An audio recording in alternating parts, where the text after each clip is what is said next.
And now the sons and daughters of those who expelled the Jews from the Arab nations, now these guys are in New York with their keffiyehs, their ancient hatreds, but now armed not only with clubs and swords, but now they have the internet. The well-known mob, the Arab Street, has come to Union Turnpike and Park Avenue.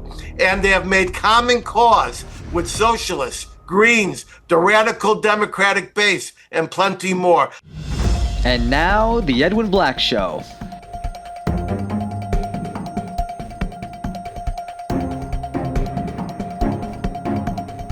Sponsored by the books of Edwin Black, available on Amazon and at booksellers worldwide. And now, here's Edwin. Hello, this is Edwin Black, investigative journalist, historian, and human rights author of 325 editions in 40 languages in 190 countries worldwide, including IBM and the Holocaust, War Against the Weak, and my latest, Israel Strikes Iran. Ours is a show for opinion makers and decision makers, not mass clicks. So subscribe for alerts at theedwinblackshow.com. Please, if you want to support our work, we certainly need your assistance. Just visit theedwinblackshow.com/support. Your help, big or small, assures our complete and utter intellectual and uncensored journalistic independence. Go to theedwinblackshow.com/support and keep us independent.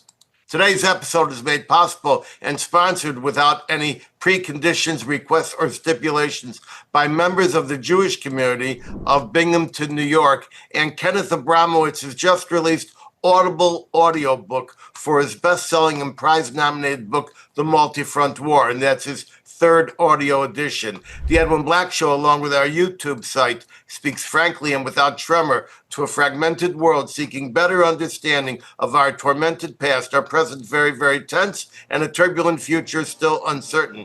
By the way, stay tuned for my special word of wisdom at the very end of the show, just before I sign off. Well, we have a busy show. Let's get to it. In a few minutes, we'll get to our turning point topic, New York City, ground zero for the war against the Jews in America. But first, some items of interest. The Tehran regime is playing for time with fake negotiations, which become even more stretched because the Supreme Leader, Mojtaba Khamenei, still in hiding and presumed injured, can only be communicated with via a network of runners who hand off messages. In the meantime, Trump has decided he will achieve either a grand bargain of full Mideast peace with a host of nations from Saudi Arabia to Pakistan joining, and with Iran's nuclear stockpile and weapons system fully dismantled, disarmed, and that stockpile of HEU destroyed. That stockpile includes almost 200 kilograms of U-235. Tehran had originally acquired 1,200 kilograms of 20% uranium, but fed it very roughly about 731 kilograms into various cascades to create the so-called missing 460 kilograms of 60% HEU, now stored in a single blue B-30 containment cylinder somewhere beneath the rubble of the Isfahan nuclear facility. Iranian officials confirmed on MS Now TV that they have enough HEU for 10.2 bombs, and that's the exact wording that they used. This amount of enriched 60% enriched uranium can deliver around 10.2 nuclear bombs. But it did not say that we are going to use them. Using its array of IR-9 centrifuges, estimated to be 100 or more of them, which can create weapons-grade HEU 50 times faster than the IR-1s, and I'm talking about a speed of 36.2 SWU, that's separative work units. Iran could create a nuclear bomb in 1 to 2 weeks. It already has the warhead and the missile delivery system. If Iran drops its bomb and Israel and the U.S. second strike, scientists have calculated 20 to 40 million people would die in the very first year, and a nuclear winter would grip the northern hemisphere. But the Iranians are 12ers, that is, Ifna Asharia, who are determined to die in apocalypse and ride the mushroom cloud to paradise. So why are we negotiating? Because we're still moving military assets into place. We're supposed to have 400 THAAD high-altitude interceptors on hand at all times to stock our 8 THAAD batteries. In the current war, CENTCOM already shot 290 of our 400 interceptors, depleting about half or more of our stockpile, and we make less than 100 per year. Once a battleship shoots its 97 Tomahawk tubes, it's 3 weeks to steam to Diego Garcia, reload, and then return. Israel took possession only yesterday of its first KC-46 refueler, which can refuel 8 airplanes at once. They've been waiting years for it. And it can also refuel another airborne refueler. The secret Somaliland base that I spoke of over a year ago is still being finished. So here to explain where we go from here once these negotiations are terminated, and here to tell us about what broke just a few moments ago, a memorandum of understanding with yet another 60-day ceasefire. We have former CIA counterintelligence officer Clare Lopez. Clare, where's this thing going, and when is it going to get hot again? Well, thanks, Edwin, and apologies to everyone for motor-mouthing this, but I only have 3 minutes, so I'm going to have to talk really, really fast. But breaking just earlier this afternoon came the news that our negotiators, Steve Witkoff, Jared Kushner, others, along with their Iranian counterparts, have reached an agreement, an MOU, Memorandum of Understanding. And the only part of that we actually know about is that there is a proposition to extend the ceasefire for another 60 days. That awaits. The MOU awaits President Trump's agreement, which we do not have yet, nor do we know what else might be in that MOU. The other important development of the last few days has to do with Iranian attacks against and targeting of United States naval military forces in the region of the Strait of Hormuz, the Persian Gulf, down by Bandar Abbas, which is in the southwestern shoreline of Iran. And what they were doing was launching or attempting to launch ballistic missiles and also drones at our naval forces, upon which the United States took defensive action and neutralized those launch sites on the ground near Bandar Abbas again, and also neutralized a number of those little mosquito speedboats that they call them, which were there in the area of the Strait of Hormuz attempting to lay mines. They were obliterated. So what that seems to me to indicate is that despite the fact that the previous ceasefire remains in effect, sort of kind of to this point, the Iranians are pushing the envelope, trying to see how far they can push us with these attempted attacks, the mine laying of these speedboats, to respond in a way that they, the Iranian side, can then come back and say, oh, you violated the ceasefire. That's what's going on. And in the meantime, now the negotiations continue. For what reason, I have no idea. But that the MOU does contain, as far as we know, only what we know, an extension by 60 days, 2 months of this ceasefire that is not really in effect. The last thing I'll mention is that after the United States struck those targets in and around Bandar Abbas, the Iranians struck back at a U.S. Military base in Kuwait. So again, trying to expand the target set in and around the Persian Gulf to the GCC Sunni Arab neighbors of the region. So that's as much as I have time to tell you right now. Just plain and simple. If this MOU, and there's going to be nothing good about it, no redeemable characteristics, if this MOU is in fact signed, will the blockade stay in place?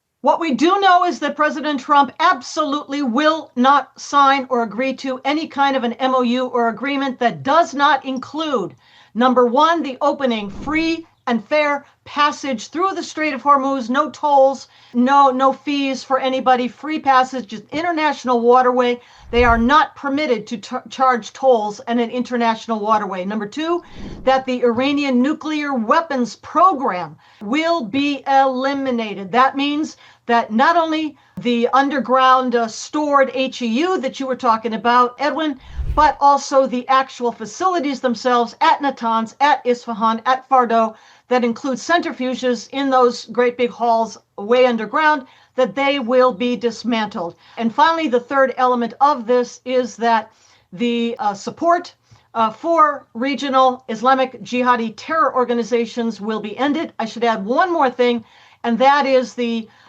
cutting back on the Iranian ballistic missile program, because as you said, they were ready. The Iranian regime back last year, June, also now this year, 2026, they were ready with warheads, meaning the casings, not the the milled uranium metal on the inside, but the casings, to fit those to the nose cones of their ballistic missiles at sites out in Semnan province in places like Shahrud, Ivanaki, and Sanjarian. And they were already also working with the explosive force of what they call the explosive bridge wire nuclear detonators that would set off a warhead. They were that far along. That's why President Trump and Prime Minister Netanyahu had to go both last June in 25 and now this year, beginning night of February 28 into March the 1st. Well, I think what you're referring to most importantly is the switch from the Shahab 3 nose cone to the Gaiam 100 and perhaps a Gaiam 105 outer space 3-stage solid fuel delivery, which would go up into outer space, higher than the space station, and come down obliquely. And we really don't have a defense for that. Is that correct? Yeah, that's absolutely true. That model is based on a North Korean missile model that has been shared with the Iranians. But the point being that they were on the verge of mating, of adapting warheads to the nose cones of those ballistic missiles. That's how far they were. Plus add to that the stockpile of HEU, the 60%, something like over 400 kilograms or nearly 1,000 pounds of highly enriched uranium. By the way, it's not dust, it's gas. And the gas is stored, as you said, in these great big barrels, buried now underground under tons of rubble. We do not even know if those barrels are intact or not, but underneath Natanz, Fordow, and Isfahan. Maybe pick just a slight correction. I know everybody wants to call it gas, but once the gas is ported into those cylinders, they then condense it and it does become a solid. So this highly enriched uranium exists in 3 states: a solid state, a liquid state, and a gaseous state. So that's why he kind of calls it dust. It is particulate matter when it's in the B30. Well, it actually needs an additional conversion process to mill the enriched uranium-235, as it is now, into metallic hemispheres that go inside of the warheads. That's when it becomes a fluid solid and goes into the milling section. Thank you very much, Claire. I agree with everything you said. Now, ladies and gentlemen, we want to turn to today's unwanted and nerve-rattling topic. I've been predicting a second Holocaust since 2006, when I warned the Detroit Holocaust Museum annual dinner that Iran and other forces were determined to achieve it. For the past 2 years, all the experts who originally rebuffed my original warning have now agreed with me.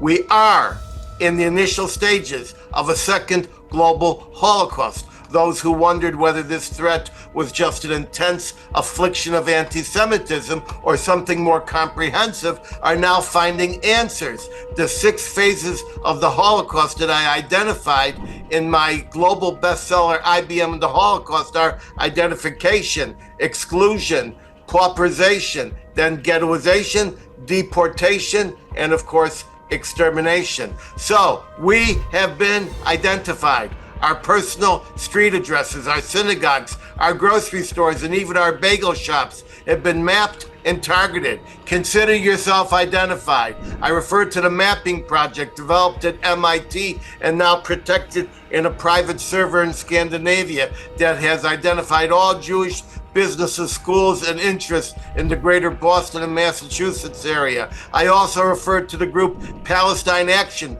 proscribed in the UK as a terrorist entity. It's now published a worldwide target map of Jewish and Israeli companies, synagogues, individuals, and centers with graphic calls and step-by-step instructions for lone wolves to break windows, block up pipes, destroy structures, and even worse. For those who thought this was all just terrorism and detached from anything resembling the Holocaust, you were recently updated when a Democratic Party fascist in San Antonio, Maureen Galindo, formally ran on a platform of putting Zionists in internment camps and then castrating them. This is straight up Hitlerism. Galindo got the most votes out of 4 candidates, and only after a major sudden campaign in favor of her number one opponent did she just lose the primary runoff. Even still, she got 41% of the Democratic vote, and she has now inserted her threats into the national political vocabulary and dialogue. So now we have to ask, do we inter and castrate Zionists? We have not heard the last of her.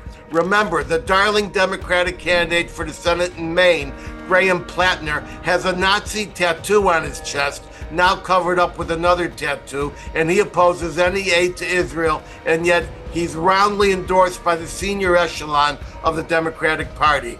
Traditional pro-Israel Democrats, such as Senator John Fetterman from Pennsylvania, certainly presidential timber, declare they are almost alone in the party for their support of Israel. So the plan is to push and pressure Jews out of their homes in the diaspora and into Israel, where in this fantasy of theirs, Jews can presumably be finished off by terrorists and atomic bombs.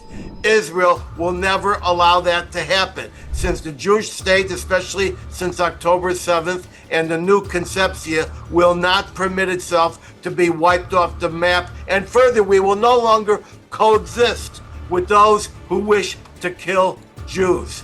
We're just not going to coexist with them. We cannot stop this Holocaust that's coming, ladies and gentlemen. We're not in London and Toronto. We're not in Barcelona and Dublin, but we are in America, and we can constrain it, especially here. And when I say here, I mean in America. When I say here in America, I focus on ground zero for the war against the Jews. You don't want me to say it, but I will say it, New York City. There may be an entire culture of Jew hatred and anti-Israel agitation in Detroit, in San Francisco, and in Minneapolis. But the Jews are most visible, most present, most numerous, and most vulnerable in New York City. In New York City, the synagogues are not hidden in suburbs behind trees. They are out on the street with prominent signage. They are exposed. They are vulnerable. Jewish neighborhoods are clearly identifiable, and many Jews are just unprepared to have their open lifestyle suddenly threatened.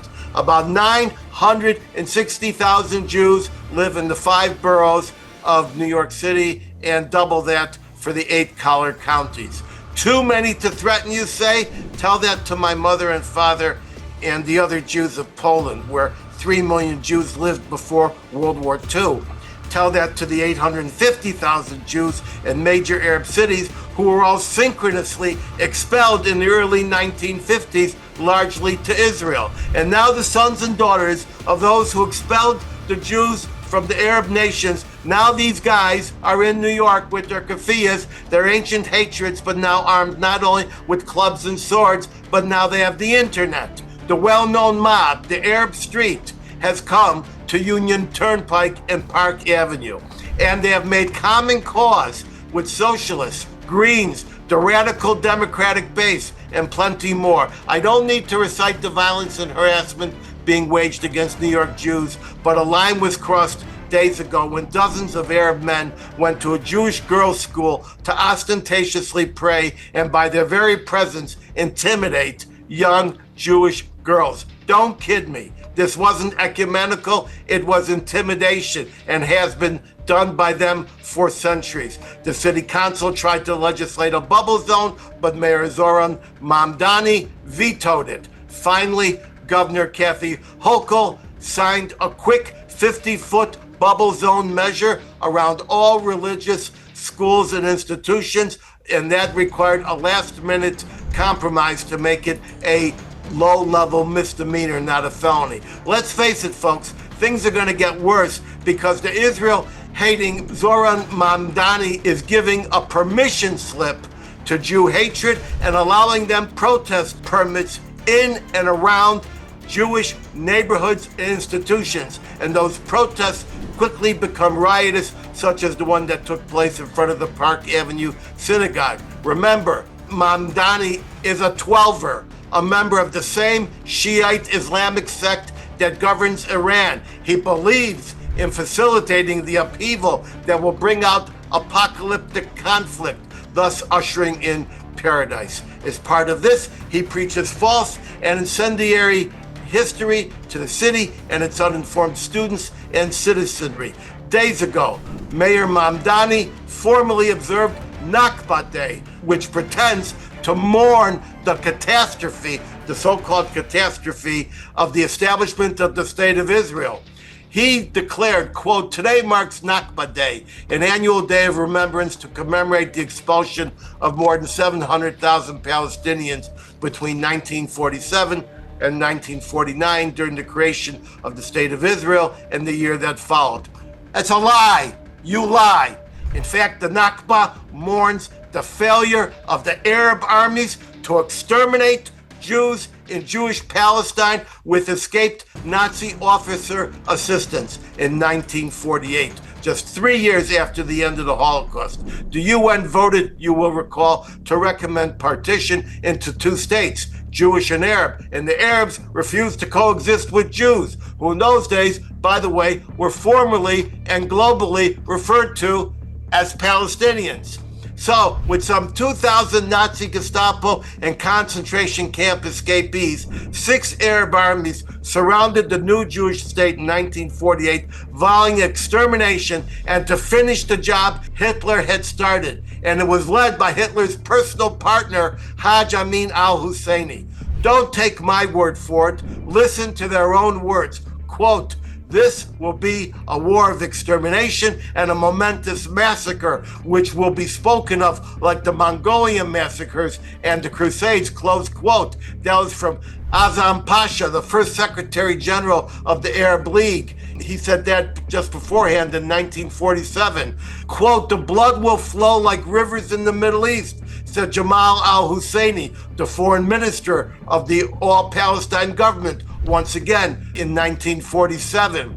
And then Haj Amin al-Husseini, the Mufti of Jerusalem, himself declared, "I call for a holy war, my Muslim brothers. Murder the Jews, murder them all." And later in the 1960s, we should not forget that this phrase was said, "I estimate that none of them will survive." That was Ahmed Shukari, chairman of the PLO.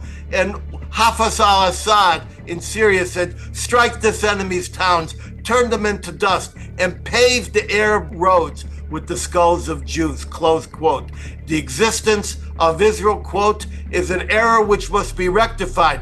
This is our opportunity to wipe out the disgrace which is Israel, which has been with us since 1948. Our goal is clear, to wipe Israel off the map." And that was said by President Arif of Iraq in 1967. So, I don't have time to expand on all the terrible things that have been said, but I can tell you this much, Mayor Mamdani, you are a liar. Nakba Day is not something that should be mourned. Nakba Day should be scorned and celebrated for the fact that you failed to exterminate the Jewish people with your Nazi partners.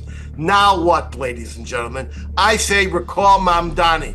He has no mandate. He squeaked by with 0.5% of the vote because the rational vote was split by 2 other lousy candidates. But there's more. Jews must now step up and protest. Stand up righteous in your communities. Are you more privileged than millions of Israelis serving in the IDF? Stand up for yourselves. And you attorneys in New York City, get off your pro bono tuchuses and start suing the little thugs harassing Jews. I know numerous Jewish organizations are litigating against the big guys, but I want you to take the same tactic used against drug traffickers. Start with the little guys and sue up from the bottom. Discover their contacts, intentional infliction of emotional distress, conspiracy against rights, and many more. Follow these offenders home, identify them, and sue them.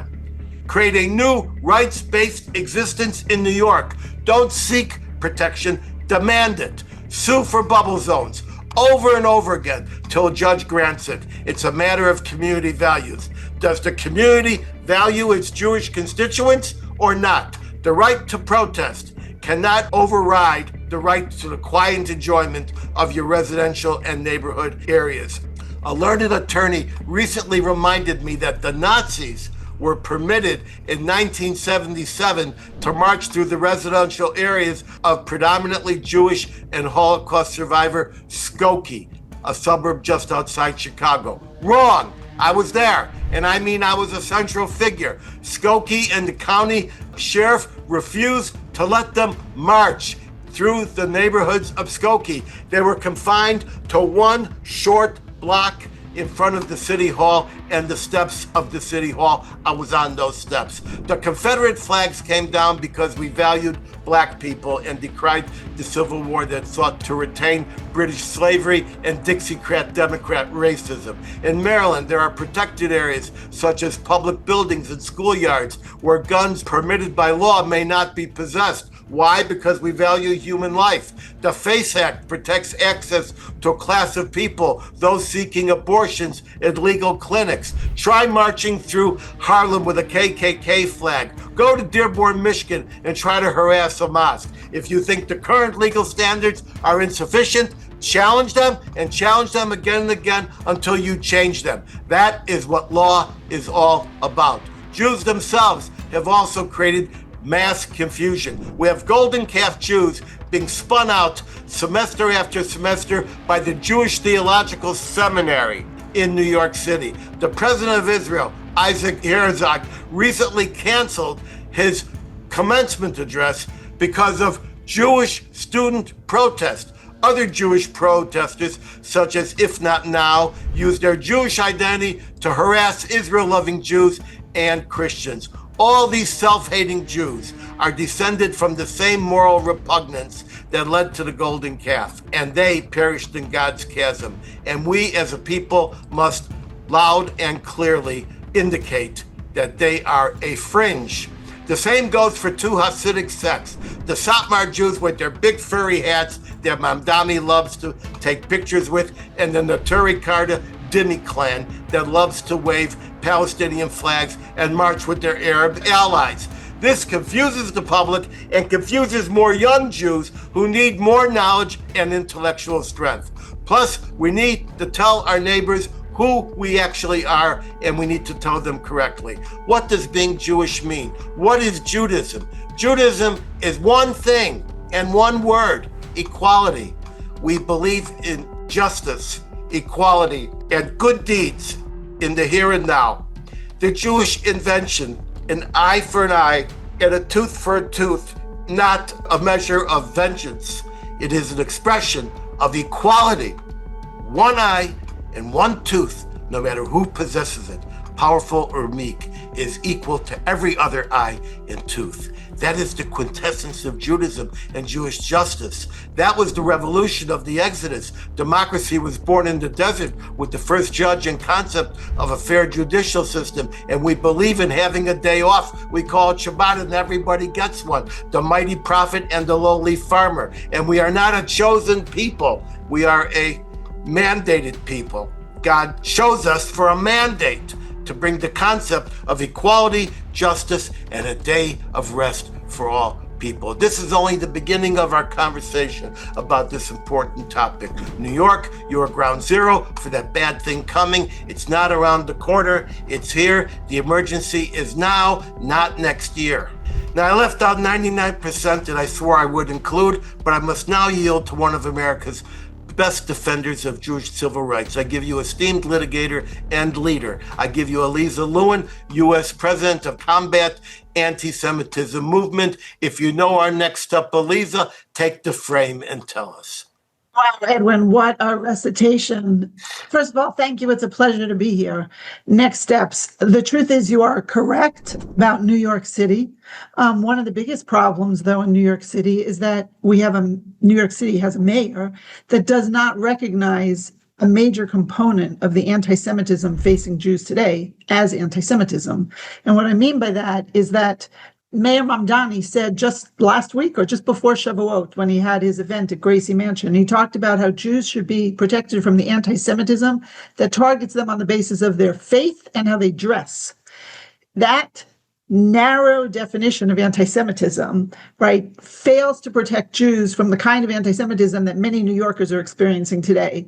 Because the anti-Semitism that Jews are experiencing today overwhelmingly is targeting Jews not on the basis of our faith, not on the basis of our religious belief, not on the basis of our religious practice. It's targeting Jews on the basis of our peoplehood and our people's shared ancestral history and heritage that's rooted in the land of Israel. And for Mamdani, he does not recognize that. In fact, he's hostile to the notion that the Jews are a people with a history rooted in the land of Israel, as you described.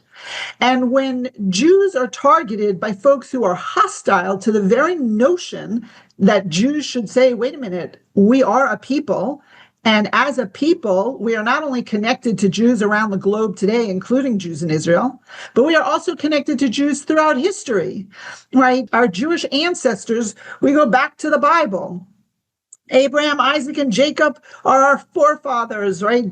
And Sarah and Rivka, Rebecca, and Rachel and Leah are our matriarchs.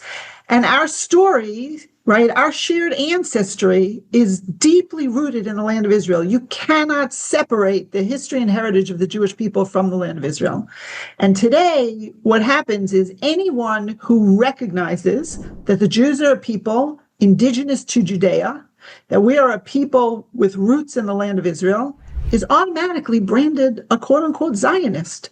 It actually does not matter what your political viewpoints are. It doesn't matter what you think of Prime Minister Netanyahu or even what you might think about two states, right? All that matters is that you view the Jews as a people and Israel as the ancestral homeland of the Jewish people. Because if you view that, then from that stems a right for the Jewish people to self-determination in their ancestral homeland. So if that's what you believe, if that's what you celebrate, if that's what you embrace, then you are now a quote-unquote Zionist and worthy of being not only harassed, but maybe assaulted, having your property vandalized. And according to Mamdani, that's not anti-Semitism. That's a political debate, right? He refuses to recognize the anti-Semitism that is targeting Jews on the basis of our peoplehood as anti-Semitism. For him, it's only if it targets you on the basis of your faith, your religious belief, and your dress. That's problem number one. The other thing is that he doesn't realize that today, right, anti-Semitism traditionally, you talked about the pattern of the anti-Semitism and the stages. It's not just that Jews get identified, it's that Jews get dehumanized, they get vilified. There's a conspiracy theory, right, that spreads and that gets accepted that blames the Jew for whatever society's misfortune is. The Jew is the scapegoat. And because it's at root a conspiracy theory, it can be 180 degrees diametrically opposed. That's how you get the Jew as the communist and the Jew as the capitalist.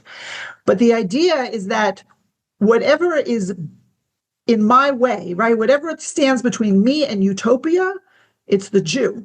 And so the next step in your progression, right? If the thing that's preventing me from getting what I need or what I deserve or what I feel, should be coming to me is the Jew, well, then we should push the Jew out. You talk about ghettoizing the Jew, right? We should push the Jew out. Well, if traditional anti-Semitism sought to deny individual Jews their place in society, we have a newer anti-Semitism today that is treating Israel as the collective Jew. And so today what happens is people substitute Israel into that conspiracy model. So now it's not just the Jew who's controlling the media, the government, the banks, the weather. Now it's Israel who's controlling the media, the banks, the weather, and everything. And now it's Israel's fault. It's Israel who's conspiring to harm humanity. It's Israel who gets blamed for why everything goes wrong. But that's not a debate about Israel's policies. That is just demonizing Israel as the Jewish collective. And if the natural progression is then we push the Jew out, now what we see is folks are trying to push Israel out of the society of nations, right? No other country is told it has no right to exist.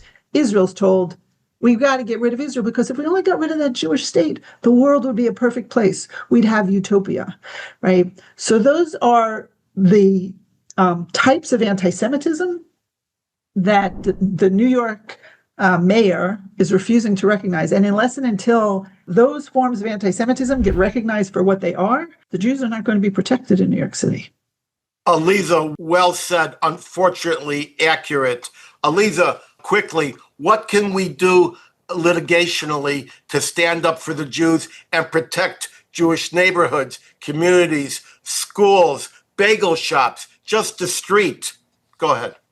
So first of all, in New York City, right, hate crimes need to be recognized as hate crimes. I testified before the New York City Council anti-Semitism committee about just that fact. When you have NYPD saying, well, if there's a kosher restaurant and it's vandalized and the graffiti says kill the Jews, that's a hate crime. But if the same restaurant gets vandalized and the graffiti says kill the Zionists, we're not so sure.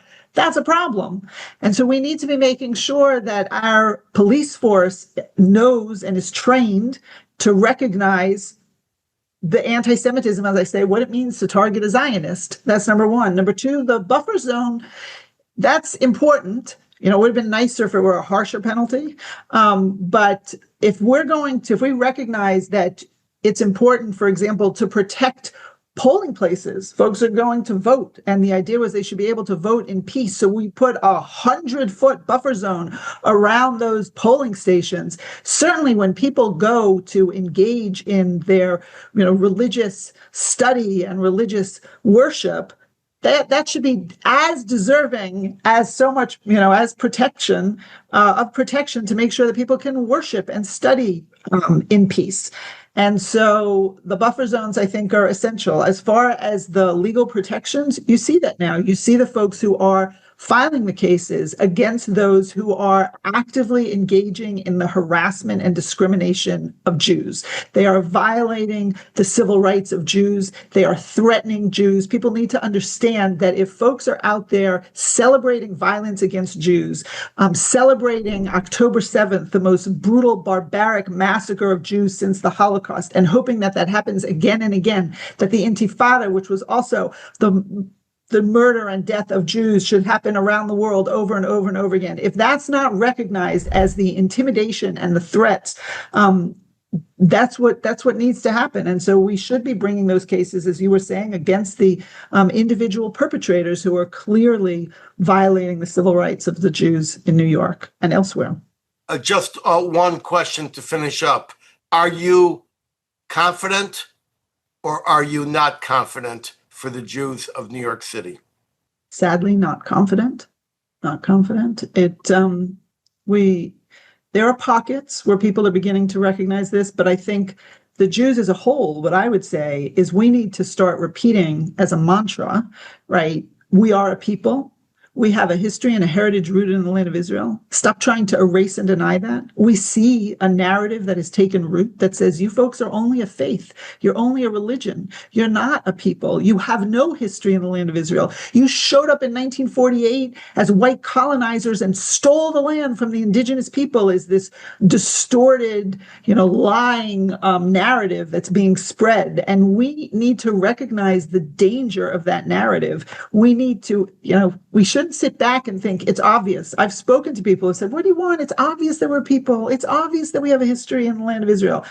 It may be obvious to us. It's not obvious to a lot of people out there. And the younger generation is actually being taught just the opposite.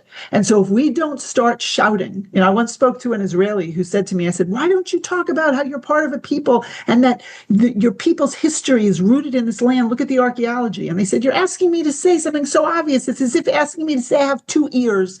I said, well, I want you to know that on university campuses around the world, they're studying now how the Israelis have no ears. And if you don't say, cut it out, these are my ears, I have ears, soon people will be getting PhDs in the discipline of study of how Israelis have no ears.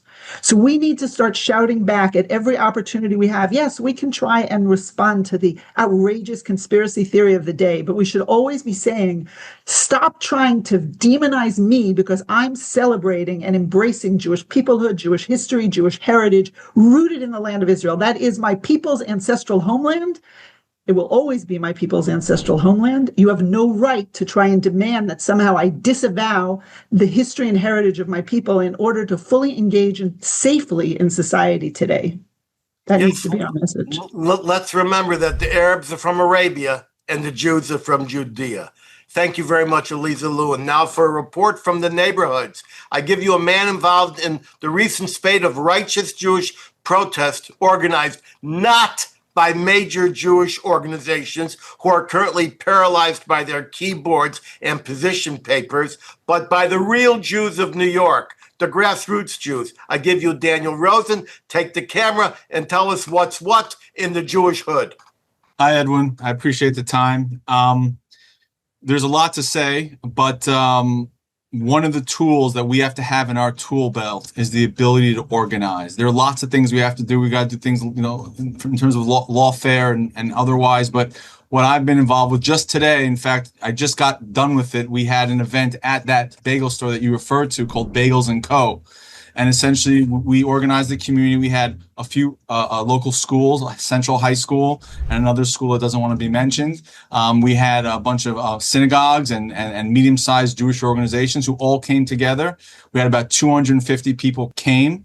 And their objective, the Islamists who repeatedly attacked and vandalized this bagel store, their objective was to hurt the business. And our response was to help the business. And so our message is clear, and the message is this shall not stand.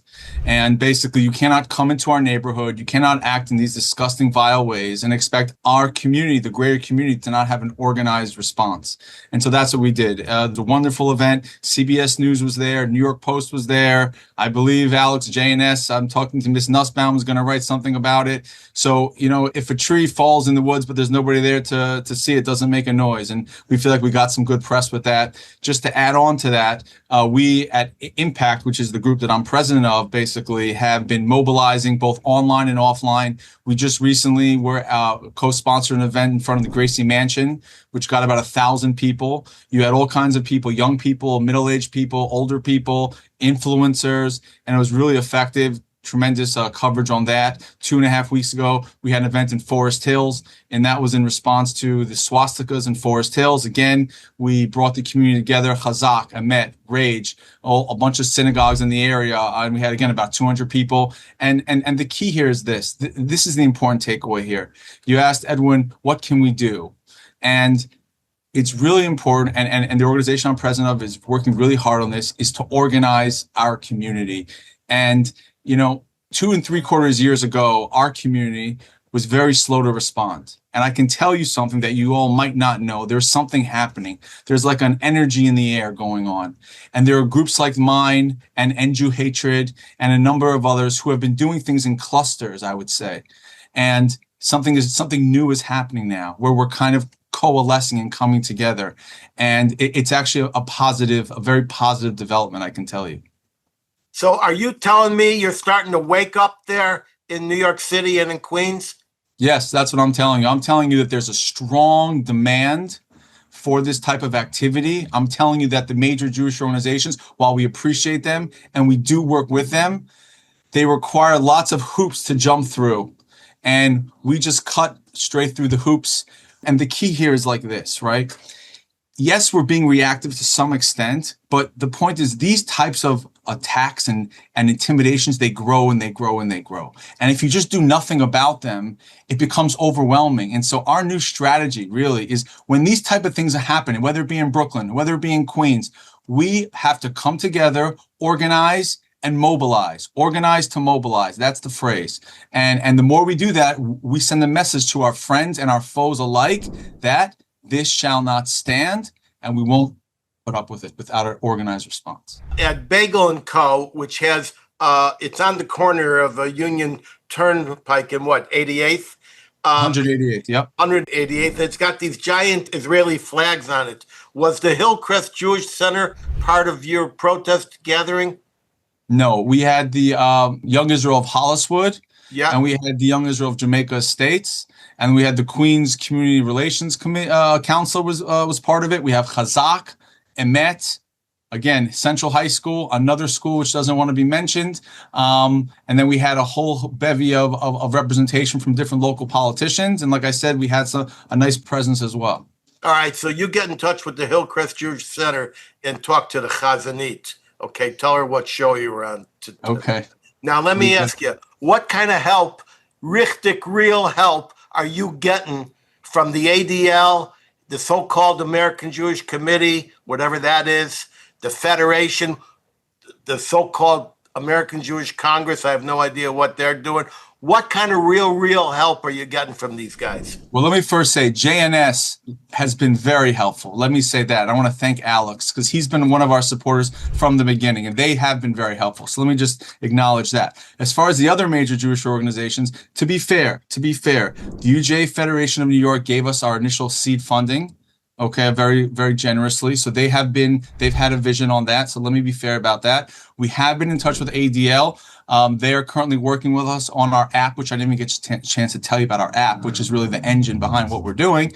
So there's limited things they're willing to do. I don't want to say names, but we've been in touch with all the different major Jewish organizations, and they're very, very resident and hesitant to do anything. And I'll say one last thing. I'll go put it back to you, Edwin, which is that after the Park East event over there, attack, the combined power of the UJA, the ADL, the AJC, the Board of Rabbis, and I think the JCRC, if I'm not mistaken, put a rally together, and they got a total of 1,000 people.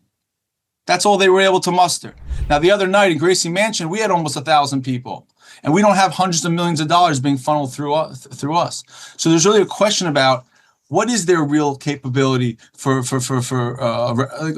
what extent do they really represent the Jewish people if they can't even get 1,000 people?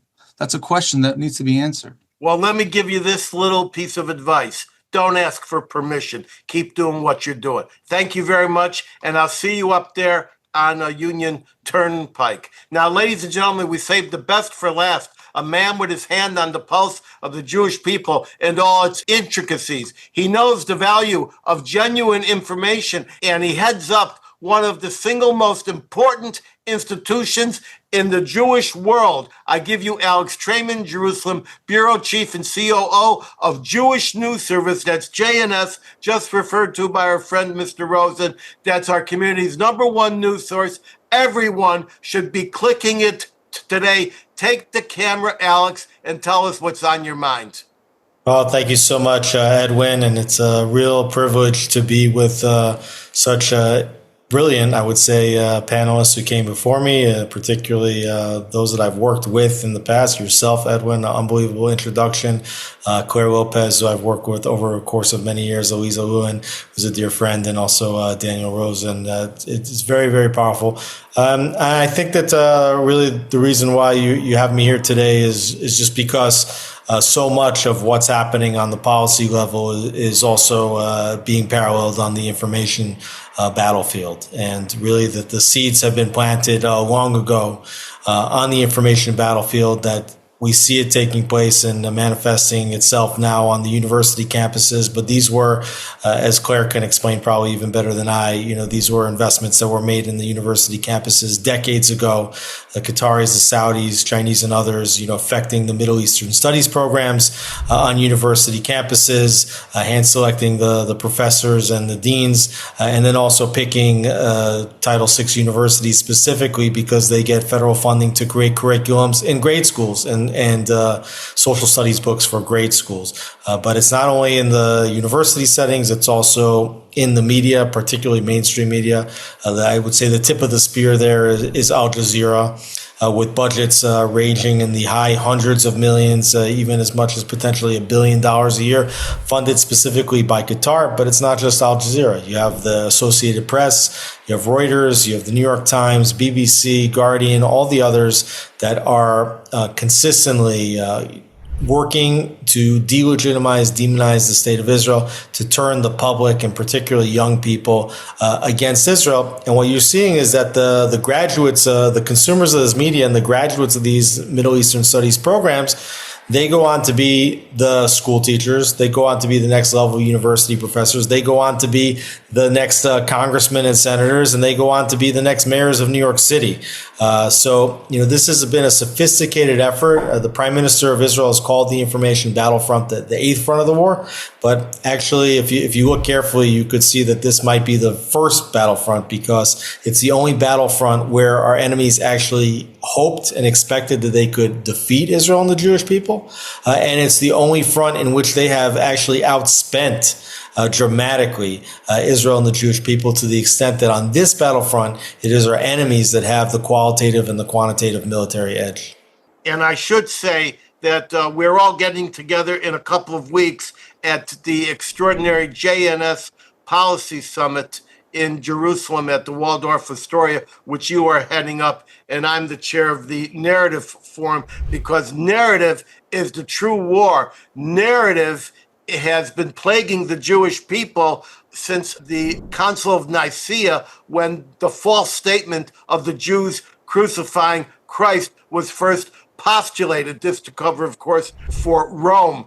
Based on what you know in the past hour, let me interrupt you.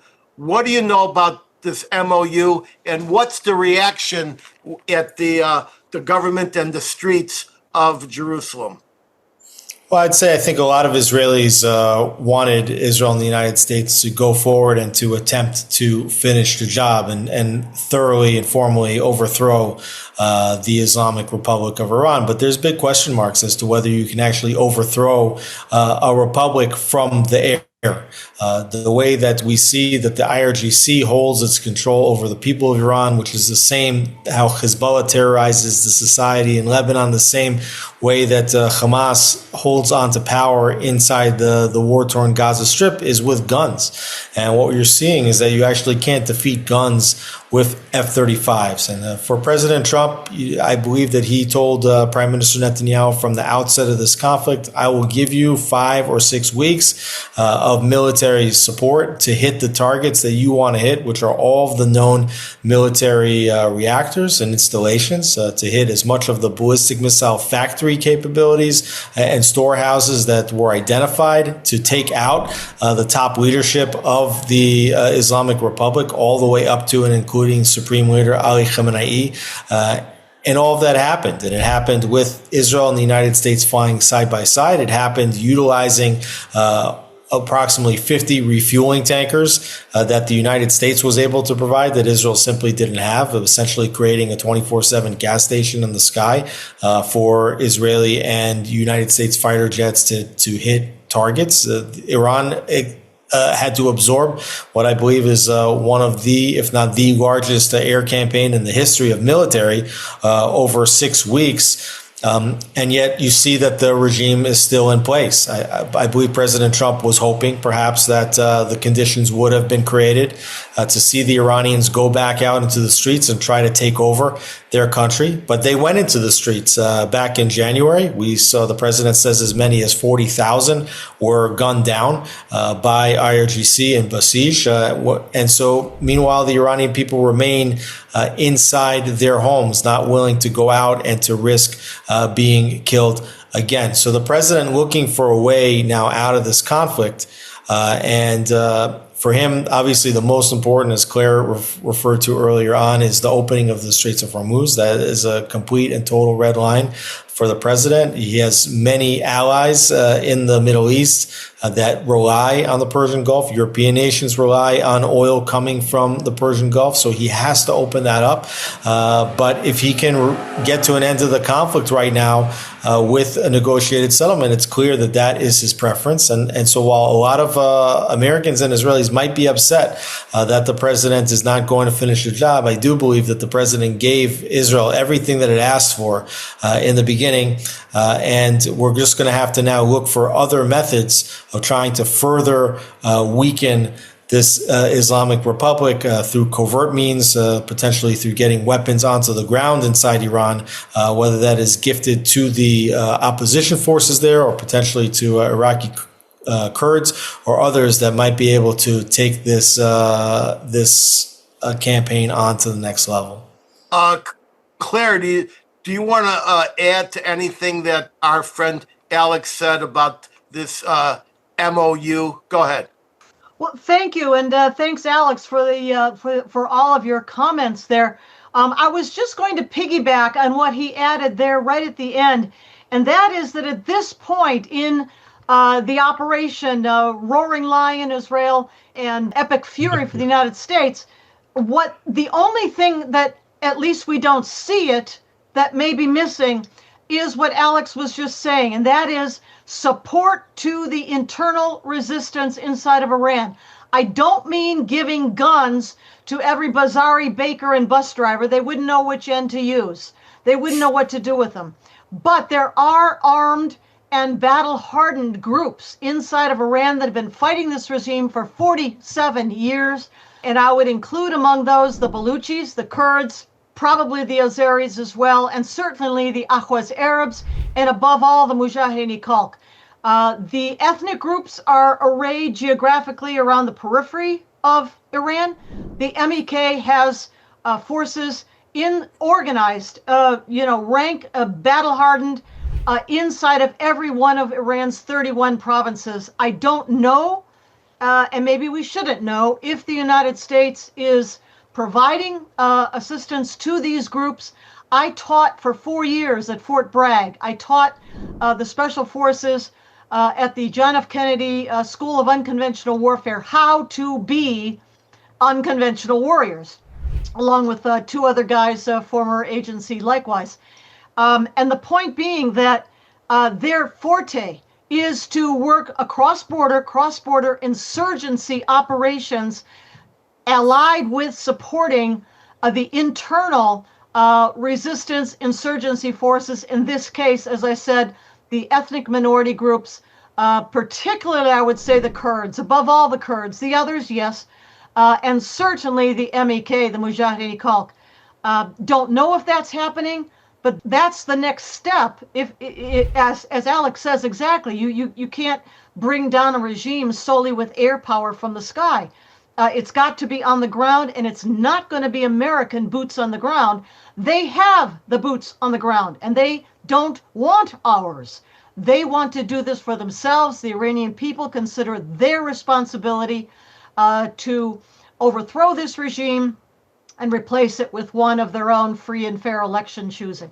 Well, I would just hope that whatever goes on with this unhappy MOU, that the blockade, for as long as possible, stays in place, because as I understand, they were just topping off. They were a few weeks away from topping off their tanks, even though they had cut production down to 1 to 2 million barrels a day. Now, they can stock oil offshore in these empty ghost tankers, but they can't get to them because of the blockade. So the longer that crippling blockade, which kills 90% of their exports, stays in place, the more hope there is. Alex, one final thing from you. Any chance that blockade will stay in place during this MOU period? Well, President Trump's not going to take off the blockade until he sees that the Iranians are opening up the Straits of Hormuz to traffic, right? You're going to have stages where the United States is going to have to certify that Iran is meeting their obligations under any MOU before the United States relieves pressure. Now, one of the hopes of continuing the economic pressure is that the Iranians are not able to pay the IRGC and the besieged members that were opening up fire on their fellow civilians when they tried to congregate and protest against the regime back in January, right? If these people are no longer getting paid, would they be just as willing to open up arms against their fellow citizens? So I think that is one of the hopes here, that the crippling economic sanctions and the blockade could actually have more of an effect of crippling the regime than military air campaign.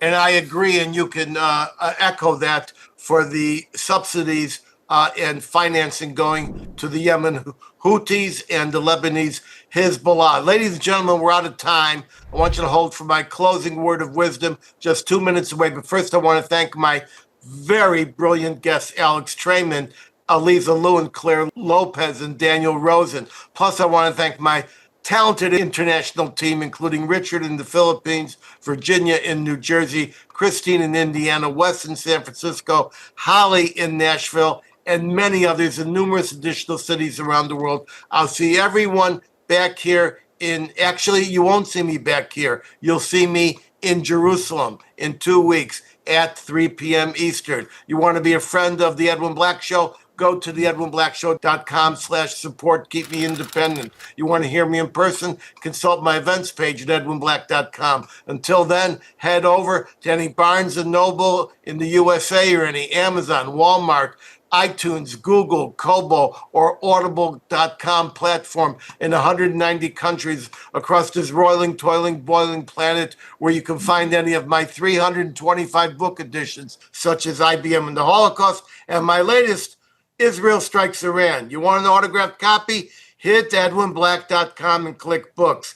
Get access alerts to participate in live and future shows at theedwinblackshow.com. You'll see a much enhanced and exquisitely produced version of this show, and perhaps I'll get the courage necessary to recite some of the passages that I deleted. And you'll see prior episodes as well by subscribing to our YouTube channel at The Edwin Black Show, and click the notification button. Go ahead, like tens of thousands of others have, and follow me at Edwin Black Book on X as well as Facebook. And now for my closing word of wisdom. All of us will expire, but some of us will continue to inspire. Outlive yourself by your own deeds. I'm zooming out from our nation's capital. Bless all of you and pray for all that is unfolding before our very eyes.